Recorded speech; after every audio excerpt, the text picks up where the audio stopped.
এই দেখো সকাল সকাল আমাদের বাড়িতে কে এসেছে।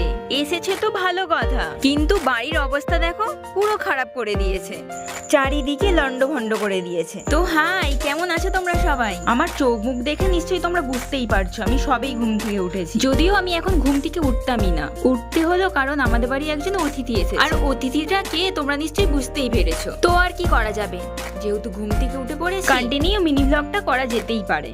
আশা করছি তোমাদের খুবই ভালোই লাগবে। আমি ব্রাশ করতে করতে ছাদে গিয়েছিলাম, ছাদ থেকে আমি একজনকে দেখতে পেলাম। তোমরা কি ভাবছো হনুমান? একদমই ঠিকই ধরেছো, আমাদের সব থেকে বড় হনুমান। আচ্ছা তোমরা আমাকে কমেন্ট করে বলো তো ওটা কে ছিল। আর এই দেখো আমাদের গাছে কি সুন্দর সুন্দর ফুল ফুটেছে। তারপর আমি নিচে এসে একটু ফ্রেশ হয়ে মৌরি ভিজানোর জল খেয়ে নিলাম। আরে হ্যাঁ, এই মিনি ব্লগটা তোমাদের কেমন লাগলো আমাকে কিন্তু কমেন্ট করে জানাবে। আর এখন আমি যাব রিয়াদের বাড়ি, আর দেখা হচ্ছে নেক্সট ভিডিওতে। টাটা সবাইকে।